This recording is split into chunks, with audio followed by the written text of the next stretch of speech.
Seth, what's going on, man? Welcome to the podcast, my friend. And you are in the 4 Kids Club, just like me. Yes, sir. Hey, it's great to be here. Thanks, Larry. Yeah, man, it's great to see you. I'm going to ask you to do one thing. So you've got this epic face sweater going on, but Yeah. I've noticed with AirPods, like it tends to like the mic, like it rubs up against your facial hair. So it'll like want to like go as you're talking. So we want to avoid that if possible. But dude, so 4 kids, 10, 8, and twins, 4-year-old Yep. twins. So I've got a couple friends of mine, a couple friends of Jessica and I, we have a couple friends who have twins, 2 of them. And the joke is when the twins were first born, we didn't see them for like 3 years. Is that pretty much accurate? Yes, you basically are tethered to your house until they are old enough to communicate on their own. That's correct. Do twins run in your family? Both sides, yeah. We should have known Both better. sides. Mm-hmm.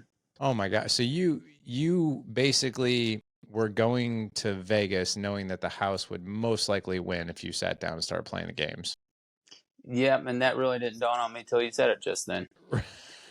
We should have talked like 5 years ago. Yeah. 3 boys and a girl. So talk to me a little bit about the differences you've experienced between raising boys and raising girls. Well, my mindset with my daughter is vastly different than it is with my son. Really? Okay. Yes. It's different to raise a strong, confident daughter than it is a strong, confident son. And for me, I don't know if it's, the way that we get raised up as men. We want to raise our sons to be, strong, manly men, right or wrong. With my daughter, I just want her to be tough as nails. And I don't want her to take crap from anybody because I saw that way too much growing up. Girls getting picked on, they're always targets, especially for sleazy men. So I'm trying to raise her up in a way where she's smarter than most people, but she's also tougher than most people. I like it, man. What kind of things do you do to raise a strong, confident young daughter? We have her in a lot of extracurricular activities. She does not have my acumen for sports just yet, but she does. She's in a jazz dance class. She does musical theater, and she's a terrific artist. And she also does a lot of mental health breath work and different circular thinking exercises that I like to do to overcome things like anxiety.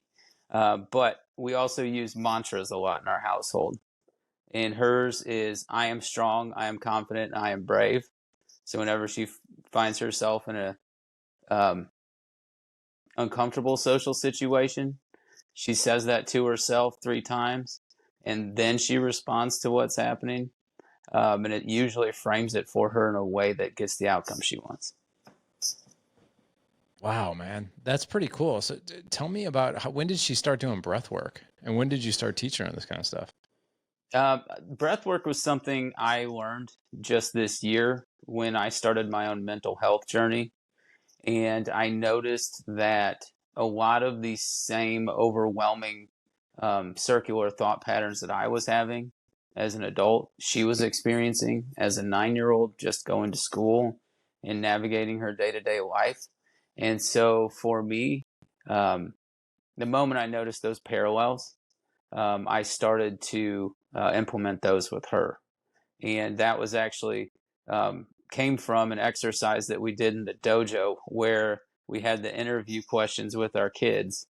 And I found out very quickly that what she loved the most about our relationship was the one-on-one intentional time that we had. And through that, I was able to tell her, like, I still struggle with these thoughts. This is something that's just a part of my life, but you can get them under control if you have the correct tools. And so a big part of our one-on-one time is being intentional with how we handle our anxiety. Really? That's really cool, man. What's it like as far as opening up a conversation like that with someone so young? Well, it usually comes from her first, because what I like to do is I like to sit down and just be as open and vulnerable with people as I can. I say it a lot. Vulnerability is my superpower. And that's something I have learned over the past 8 months is if you want someone to be open and honest with you, you have to be open and honest first. I've heard the saying, you give people permission to go second by going first. And so for me, my first exercise in vulnerability was learning to say to somebody completely unprompted, hey, I thank God for you every day. If religion's not your thing, I always just say, I'm grateful for your presence in my life. And that kind of lifts the curtain or the veil, so to speak. And you can have an open and honest conversation. And so with my daughter, I would sit down and just be like, I'm so grateful for the one-on-one time that we get to have today. And then she will open up to me about what she's struggling with. And we always start with that. And I think that she's, in a way, she's just been waiting to say those things to me. But I love that we can be intentional in that moment. She can really be honest with me. And that's when she told me she feels a lot of pressure. She is always top of her class in her grades. Some of her friends are not. She gets pressure for that. Some of the situations her friends have at home are not quite the same as hers, and dealing with, how you navigate those feelings and show up for your friends, because sometimes they act out and she doesn't know how to respond because they're supposed to be her friends. And for her, she always places the blame on herself in that situation. I think we can all identify with that in certain ways. And so when she starts to put that added stress on herself, she starts to get very anxious. And that's how we ended up with breath work. Is you can take a moment, you can choose to respond instead of react, and you can be very thoughtful with your response. And there's nothing wrong with taking a couple deep breaths before you respond. Mm. You know what I love about what you're doing with her is you're not telling her what not to do. Because I think a lot of us parents are just like, well, just don't worry about it. Don't let it get to you. Don't give into it. Don't give attention to it. All these things of what not to do, but we don't necessarily show them what to do. And I love the fact that you keep referring to these things as tools, because that's exactly what they are. And they're very effective tools. I do the same thing with I have a 9-year-old. I do the exact same thing with him. I did the exact same thing with the older boys. I just took the boys to go see, and kind of reluctantly a little bit, because I'm kind of at this age. I don't know if you've hit this age yet, where a movie has to be really, really good for me to actually like really enjoy it. You know what I mean? Like for me to step out of a movie and be like, dude, that was a good movie, it had to be like awesome, right? And the older I get, the harder it is to impress me. And this past weekend, mom was out of town.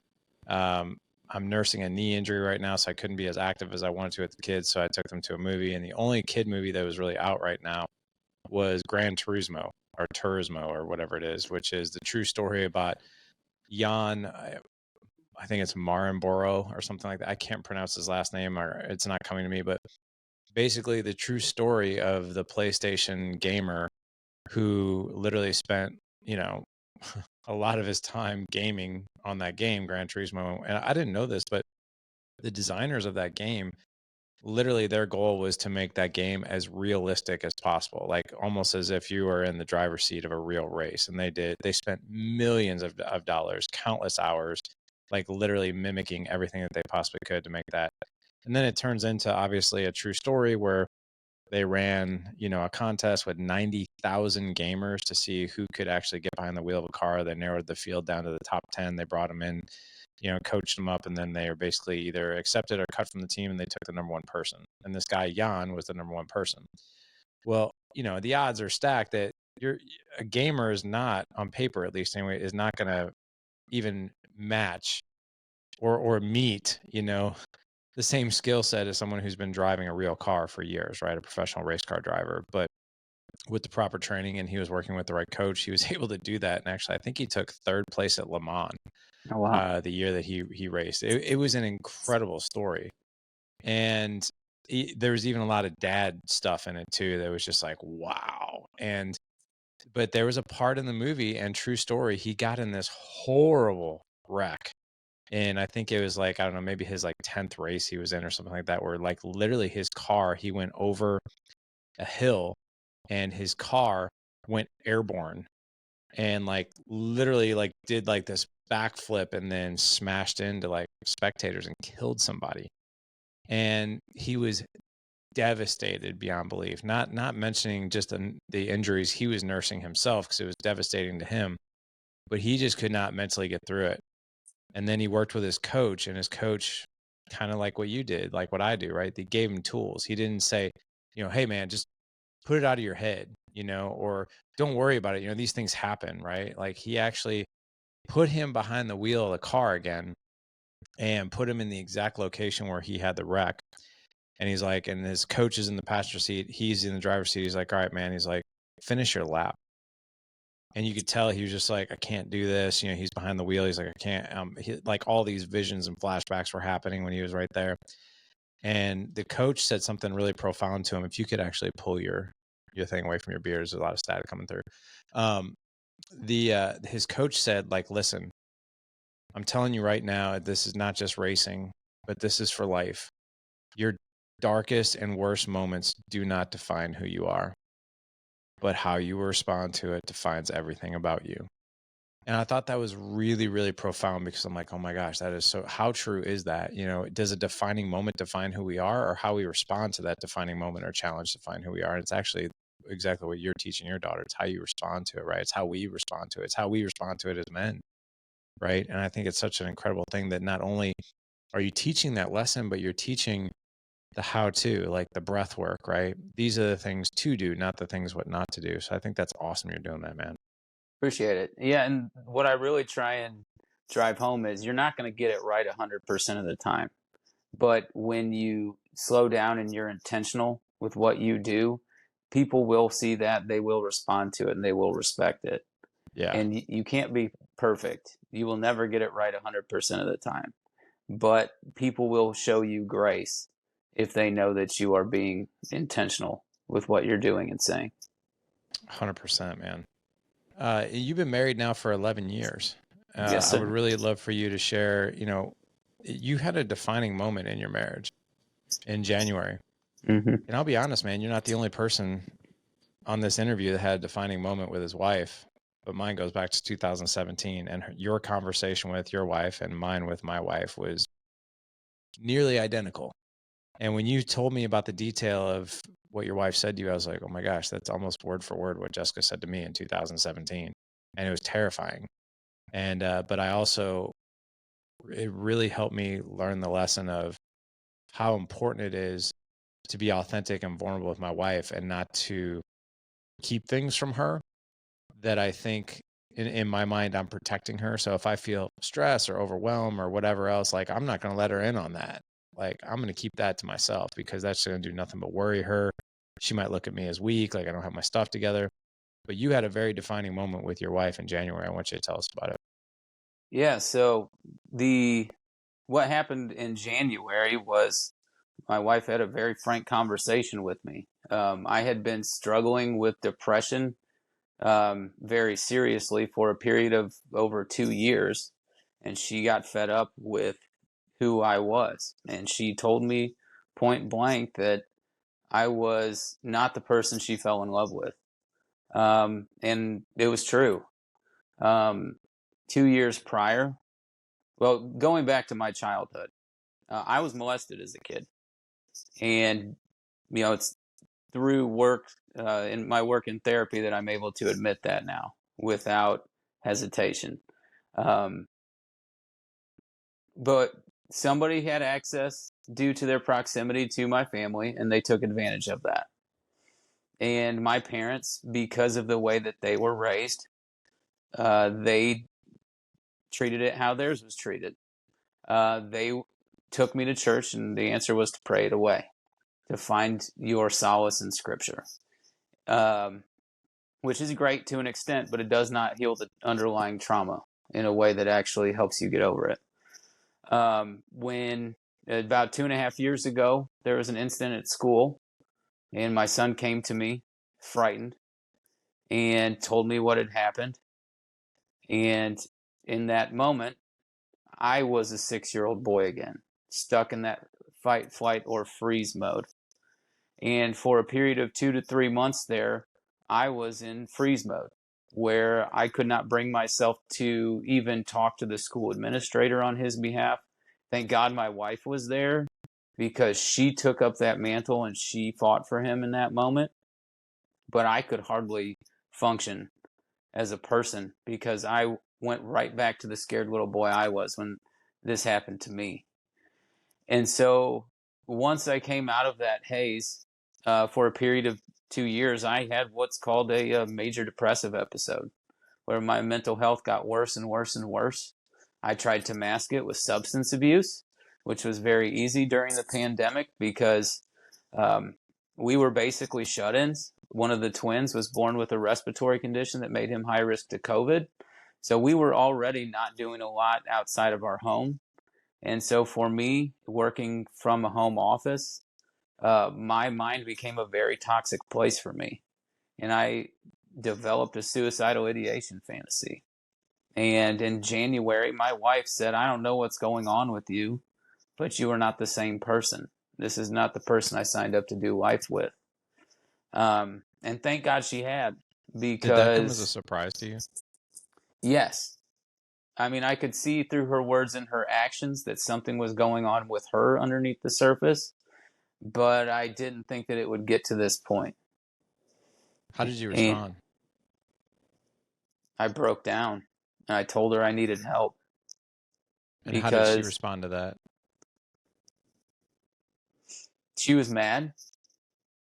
I think that, but she was also supportive.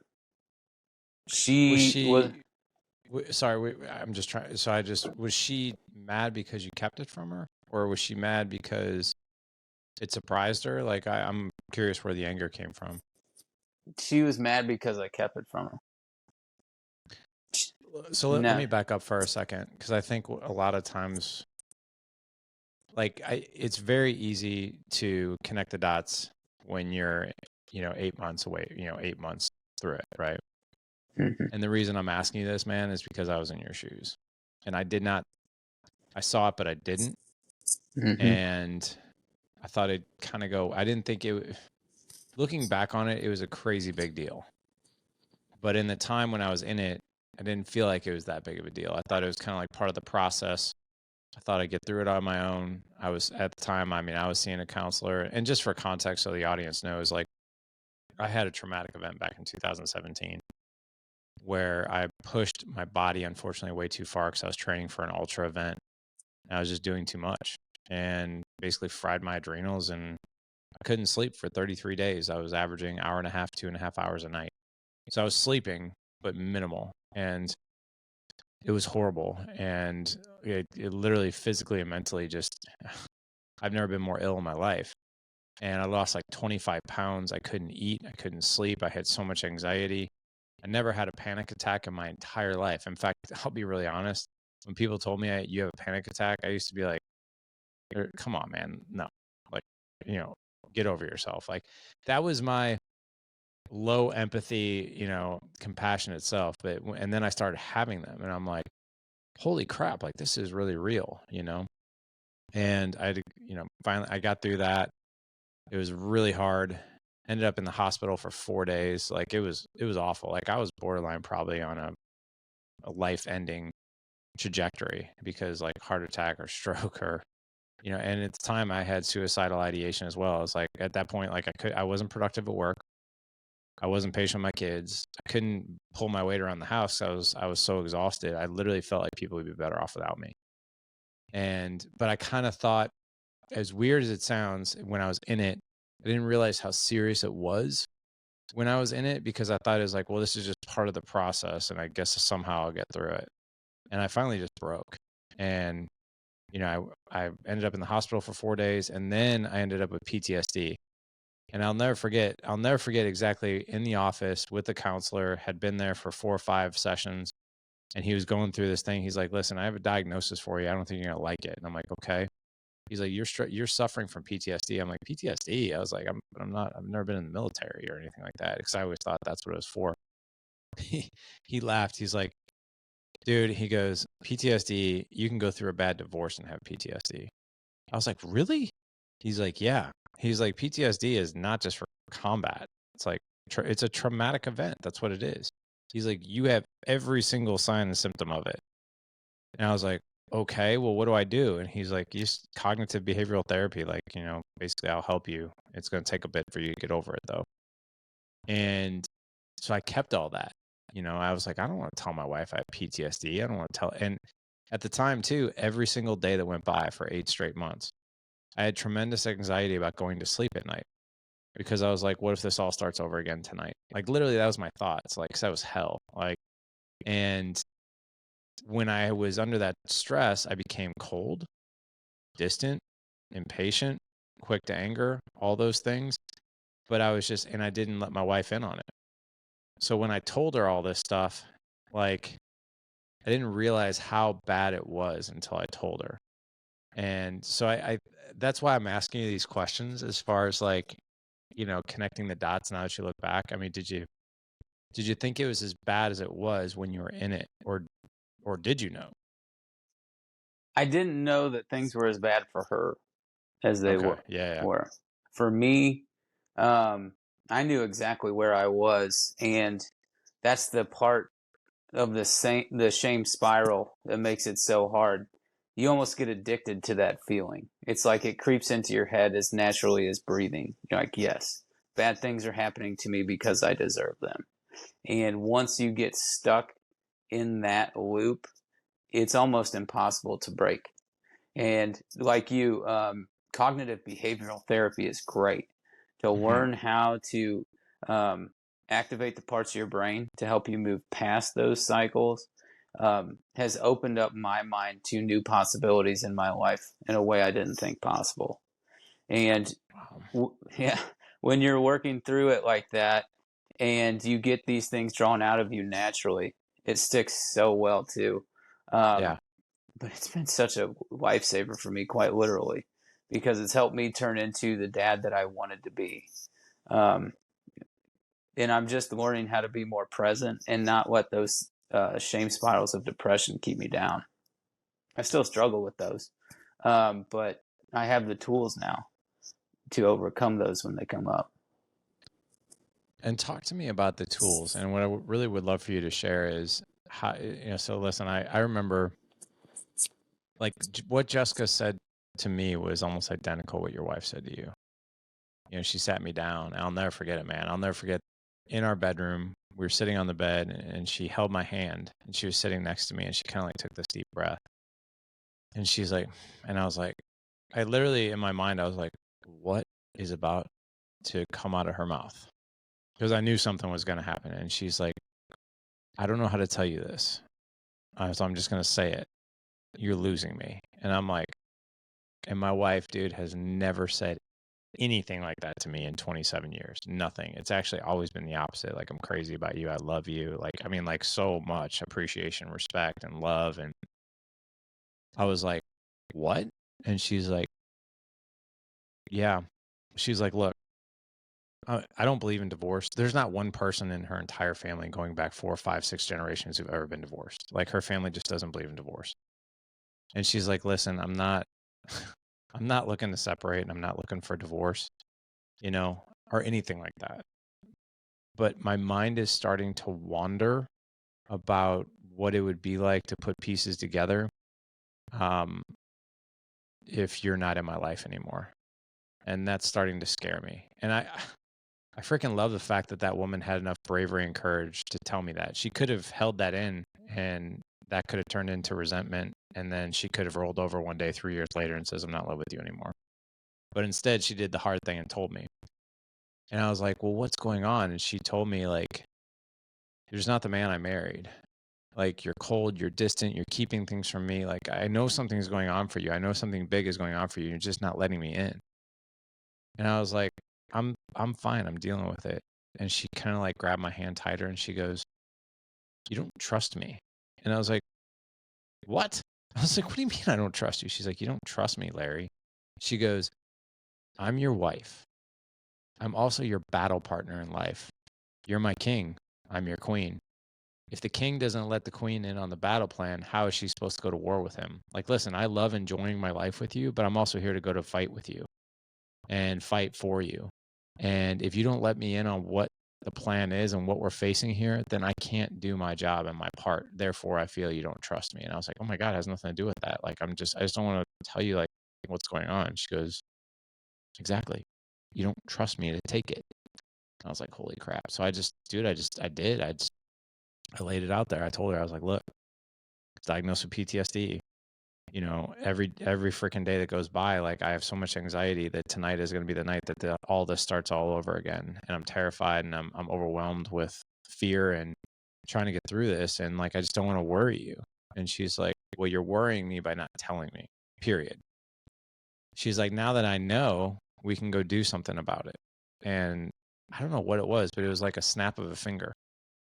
And our relationship went into a totally different, very good direction. But I had to be vulnerable, which I did not want to do, everything in my head and heart was saying, don't share that stuff with her. You're going to burden her. You're going to worry her. You're going to come across as a weak man. But it was actually the launching pad for, I think, even a better relationship. And I'm curious for you guys over the past 9 months, has that conversation turned into a bit more of a launching pad for you guys to repair and rebuild and rekindle things? It's definitely been a long road back. Yeah. Because for me, I had to get into a place in my life where I had to put myself first for the first time in a very long time. Because I fell into that trap too. I need to keep everything that I'm going through to me and not share with her. She's got enough going on taking care of our 4 kids. It is very tough work. Sounds like me. And I also thought that it was weak to share those things with her. I need to be the king. I need to stand up straight, and I need to be strong. What I didn't realize was when I was depressed, I was just miserable and mean to everyone. You know, they say hurting people hurt people, and I hurt people. I was petty. I was condescending. I was never nice. And it's taken a very long time to get past that resentment that I had created. Not to mention, she was working herself ragged to provide a beautiful life for us. And here I was in the middle of this incredible life, and I just wanted mine to end. And so there was a lot to get over. But while it's been a long road back, I still see the beauty in our home. And I now have a new renewed sense of purpose for what I am doing for my family and what the life I want for us is. And that's been tremendous in opening up our marriage. So yeah, it actually took a lot more work for that than it did for me to get to do therapy.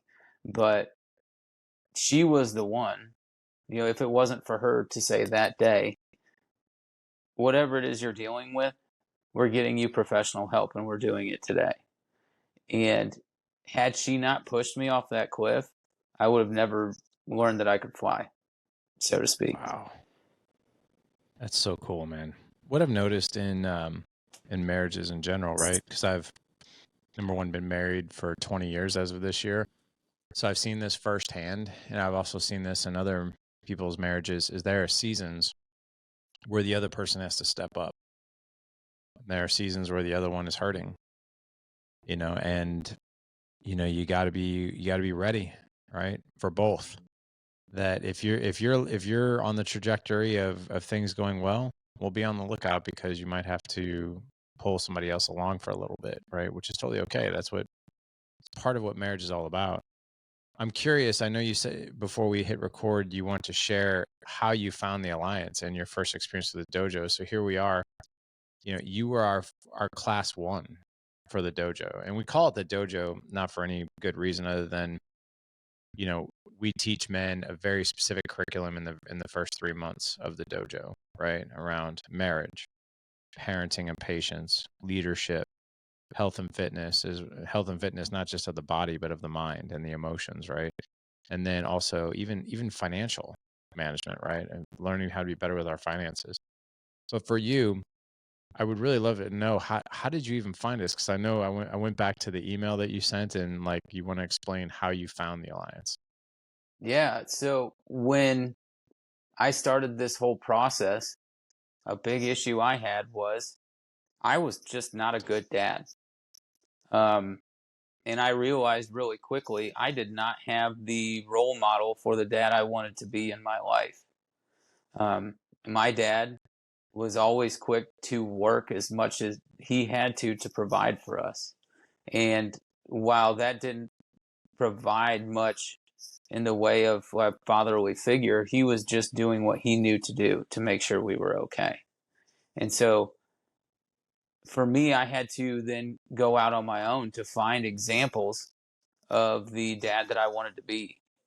And so I stumbled across the podcast one day. And I think I saw an Instagram reel of yours that pointed me to the podcast. And it was cited. And this is how I knew that it was what I needed something like this in my life. Is one of the first things I picked up from that specific episode was the statistic that you've spent 60% of the time that you have with your kids by the time they're 12, which means my Actually, daughter. 80. There you go. So my Yeah. daughter turns 10 next week. That means I've spent um, close to 70 or 60 to 70% of the time I'm going to have with her in this life. And I don't know that I want her to grow up in a world where she doesn't have an amazing relationship with her dad. And I wanted her to know that above all, she is the most important thing in my universe. And I could tell from my actions to that point, she did not have that feeling for me. And how did you know? I'm curious. Because I was sitting at the table one day. I used to do these. I would sit on the couch. Everyone's there with me, but I'm on my phone. So while I'm there, I'm a million miles away doing something completely different. My mind could not be farther away. And my daughter asked me if I would draw a picture with her one day. And I said, "Oh, yeah, just let me finish reading this." And she said, "You always treat your phone like it's more important than me." And that was, I think I've been punched in the stomach with less impact than that. Um, it really hurt. Like even talking about it now, I'm starting to cry. But that was an eye-opening moment for me, and that was for me like, okay, I'm reaching out to the alliance, and I'm gonna take the intro call and see what this is all about, because that was devastating. Easiest way to say it. What advice do you have for men? Here's the thing that I've noticed, right? Is that most men, and I think this is just by nature. I think this is a human thing. I don't even know if this is a man thing, but we will wait until there's a crisis. We will wait until we literally get hit in the head with something so blunt, right? That you're like, oh my gosh, like where did that come from? And here's the scary thing, right? And I'm gonna say this as intentionally and as passionate as I possibly can. For your daughter to say that to you, how long and how many times did she see you in that, like this, right? Looking at your phone, and how many times did that register for her before she finally said it out loud? Like how long did those feelings linger for her until she said it out loud and brought your attention to it? Because it might have been days, weeks, it might have been years. Mm-hmm. And but go ahead. What? No, I was to say it was at least a year. Yeah, and you think about that, right? We think about doing the work before, I call this, go to the dentist before your teeth start rotting, right? We don't think to do that. Well, it's like, well, I got 4 cavities and they're kind of rotting out, and I think I have an infection. I should probably go to the dentist. And you're like, dude, you should have went to the dentist 6 months ago, like for your normal checkup, right? But we don't think about these things as it relates to our relationships. So what advice do you have for men who can quite frankly avoid that whole situation if they did the right things? You need to know what is most important to you and where you are going to leave your lasting impact in this world. And you need to prioritize that above everything else. My phone will be there tomorrow, and it will have a new set of totally unrelated, unimportant things for me to learn about. But it's not as important as the relationships that you have, whether that's with your children, whether that's with your spouse, whether that's just with your friends and the people that hold you accountable. Life moves so fast, it is really easy to wait for things to happen before you react to them. And justifiably so. It takes enough just to get by these days that you are justified in the thought that you're just too busy to be proactive about these things. But if you want to be successful in life and as a parent, you have to give things priority. And your children and your relationship with your children has to be one of those very first things. Because if you don't, it's going to be a year, 2 years down the road, and they're going to start to form ideas about you and who you are as a man and what they can and cannot count on you for. 100% agreed, man. So you applied for the alliance. You met with Rich, who's one of the guys on our team. What was that experience like for you? I was at a co-working office in a shopping mall, and I was so scared. I rented an office space above a shoe store, and I was so stressed out finding a spot where nobody would be that I could talk to somebody. And I found a bench behind a restaurant where employees went to smoke. And I just remember saying a prayer like, God, please do not let any of these employees walk out here and hear me spilling my guts to this guy. And Rich got on the call, and he was sitting in his car because he was on vacation with his family and wanted privacy too. It's like, okay. So we're both kind of coming to this from the same angle. And we talked about my situation. We talked about why I wanted to join, what caught my attention, and what I expected to get out of it. And he laid it very bare for me. He said, you're only going to get out of it what you put into it. And if you don't come into this with the idea that you need to open up and you need to be honest with people in a way you've never been honest before, you're not going to get out of it what you need to get out of it. But he did say he can tell I need to get something out of this. And from that very first conversation until my conversation with you today, that has been the tack that I've taken with me through this whole process. Yeah, I mean, so getting on a call with one of our guys, right? We have a 3-man team for that. We have a guy named Rich, Kevin, and Michael. And their whole job is to we don't call it the sales team, by the way. It's the vetting team. Mm-hmm. The vetting team are the guys that as much as the guys like yourself who come to the table and they're very curious about what we do, they're also saying, is this guy going to do the work? Is he hungry? Is he humble? Right? Is he going to do the work? And if not, they don't get invited. But if they do, they get invited. So you got invited, you did the work, and then you jumped into class 1 of that very first 3-month journey with us. I want you to share with us what that experience was like for you. What did you learn? First, I want to shout out my guys, Aaron Foster, dojo number 7 leader, Ross Thornock, and Joey Kuntz. I'm still in regular communication with all 3 of them, and I love those men dearly. What I took out of it, were the relationships. And I know I told you before I started a Slack channel in the Alliance Slack group just for us guys from our dojo, because what I took from it was the material, but what I got from it was a group of men who hold me accountable to those things. And when we're struggling, we prop each other up. And it's like what used to be called the Sears Tower in Chicago or the Burj Dubai.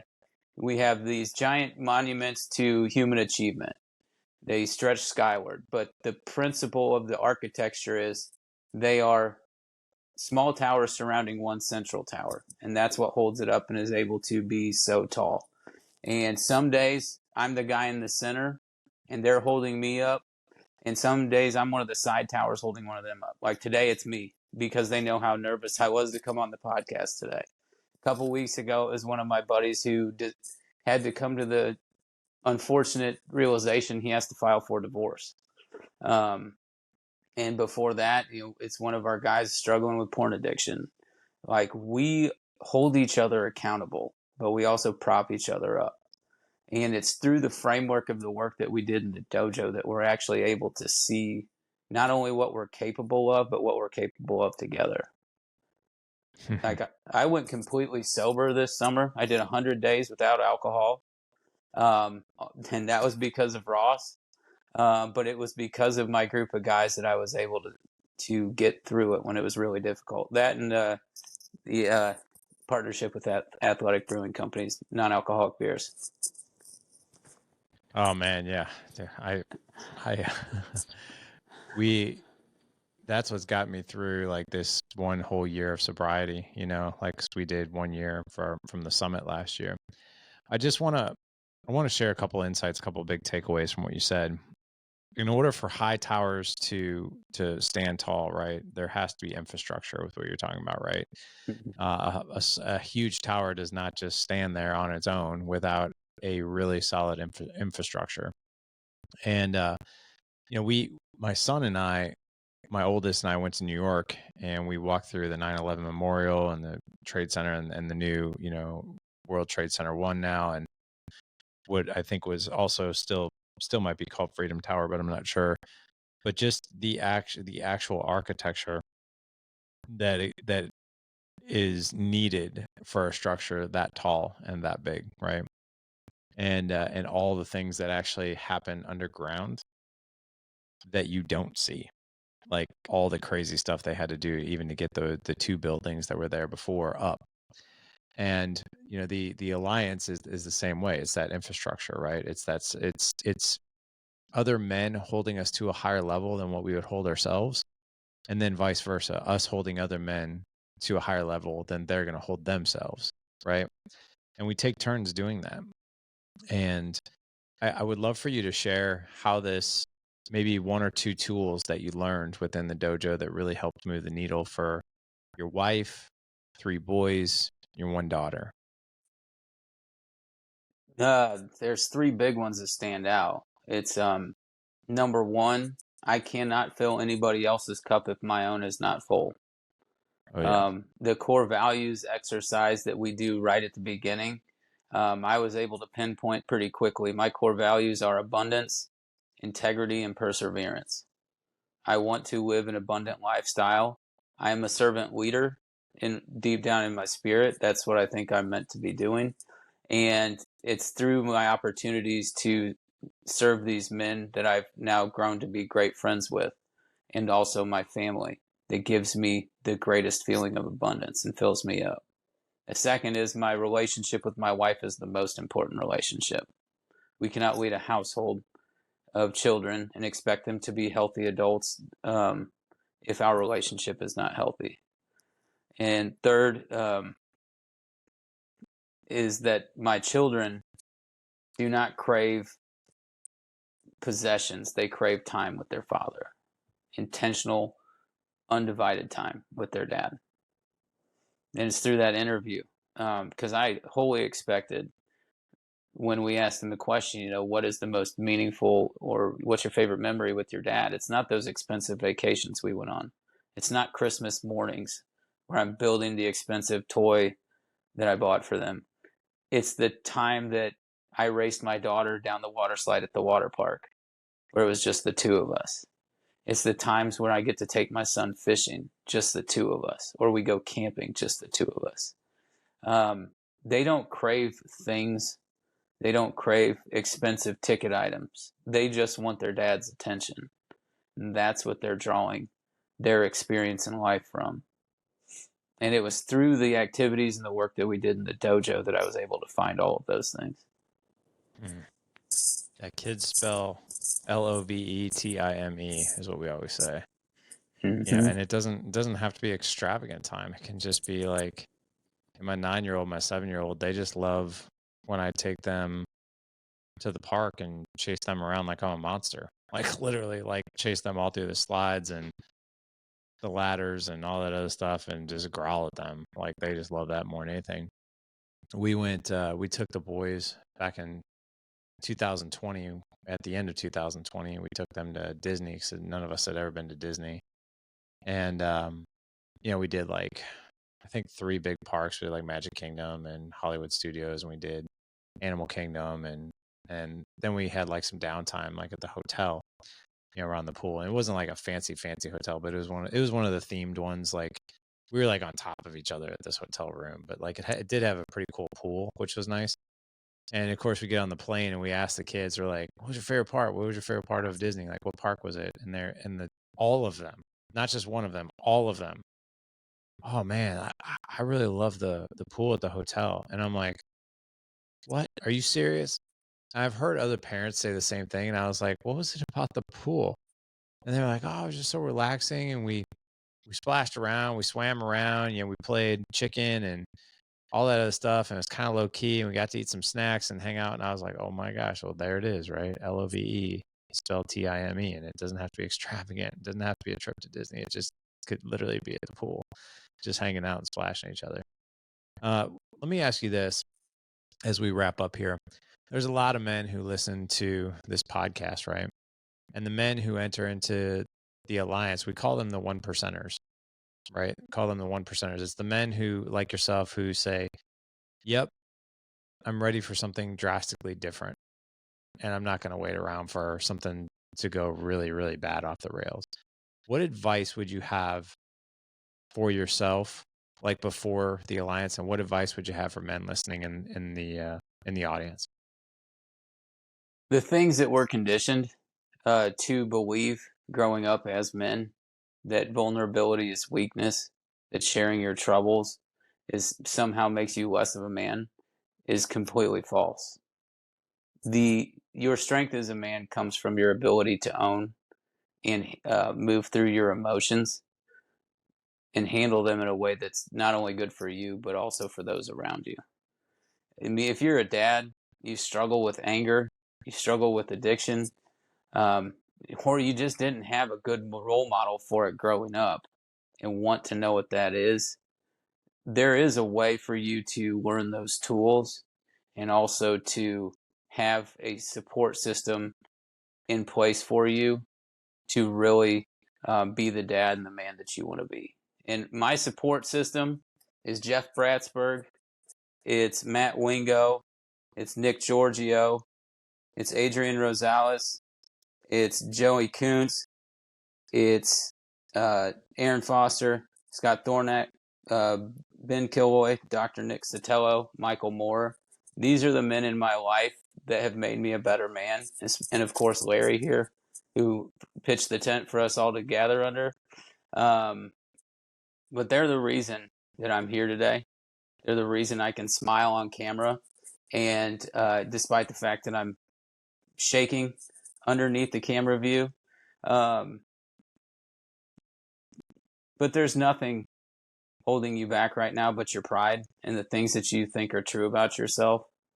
And if you really step out into the light and you make yourself vulnerable, you'll learn that you're capable of all those things that you want to do. And if you find the right support structure, it will come pretty easily to you. I love that, man. Your journey and mine are somewhat similar. The whole reason Dad Edge is around was because I really hit a snag 10, 12 years ago with my own journey as a father. Dark times, loss of patience, mediocre marriage, not being able to communicate. And here's the funny thing. I bought into it that it was all normal. It all was part of the process. People will tell you all the time, "Oh yeah, it's part of being a dad." It's like, yeah, part of being married is you just kind of get tired of each other and grow apart after a while. People do that. The other story too is like, "Oh, just wait till your kids are teenagers. They don't want anything to do with you." It's like there are so many lies out there that society, and I don't know if you even really call them lies. People just don't know any better. but they're absolutely false if you do the right things, and I agree with you. My first step into Dad Edge was being vulnerable and starting a Facebook page with no agenda whatsoever. All I was doing was like, I'm just going to learn something new every day and I'm just going to put it here. And it was really in learning those things, I was like, oh my gosh, like this is really crazy. And then as soon as I started sharing those things, being really authentic, like with like how bad I was screwing up, how bad I was face planning and all this other stuff, suddenly like other people started to walk that walk too, and like, holy crap, finally somebody said it, or oh my gosh, like, yeah, me too, man, like I get it, like, and then you get into that room, right, where other people are willing to say, hey, I'm struggling with this too, however, let's talk about real strategy here. Let's talk about ways to be better. Let's talk about ways we can communicate. Let's talk about ways we can control our emotions, right? Like, let's talk about ways we can better connect with our kids. Those are the rooms, quite frankly, that I just love being in now. Like I don't know about you, but one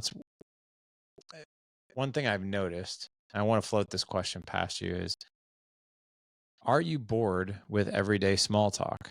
Because I am, and I have been for years. Like I almost can't stand, how's life? Good. How's work? Great. How are the kids? Oh, we're busy, right? Everything's busy. Oh, cool. Now what? Right? Like that kind of talk, like I get, quite frankly, I just get bored of it, right? I want to have those deep, meaningful conversations that really help move the needle in my life and other people's lives, right? And I think when you're in that environment, like you've been in for a while, everyday, mundane, boring conversation is just that, mundane and boring. I don't know if you've experienced the same. I wouldn't even entertain that kind of conversation with my group of guys. It's Yeah. okay. You throw that out there. It's like, okay, what are you hiding? What are you wanting to get out of this? Talk to me. Yeah.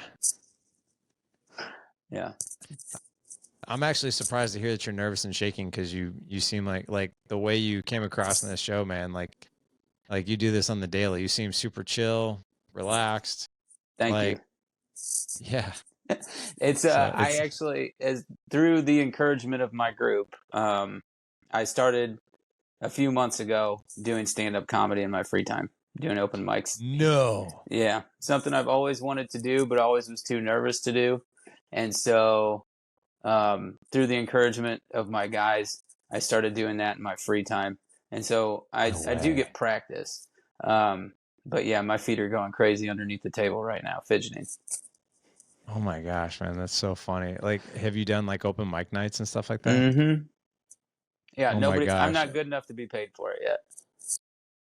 dude, that's so crazy. If I would love to see one of those. I mean, my wife and I, we love going to see comedy shows, like, because I mean, life's too short not to laugh your ass off. Mm-hmm. And but I would love to see that, man. That would be so cool. Be happy to show you sometime. Yeah, I'll make sure next Yeah, time I get a video up, I'll send it to you. please send it, man. That'd be awesome. Well, gentlemen, we are done for today. Hey, if you feel it in your heart to send Seth here just a DM or something like that, saying, hey, thank you for your vulnerability, thank you for your authenticity, thank you for sharing what you did. If he spoke to you, please make sure you reach out to him. We're gonna have a link in the show notes to connect with him if you want. We're also gonna have a link for the Alliance application if you guys are feeling what Seth felt, what I felt years and years ago. And what I will tell you, man, and I think, Seth, you'll probably agree with me, there is a much better life on the other side of this than there is on the side that most people are operating within. Amen. Yeah.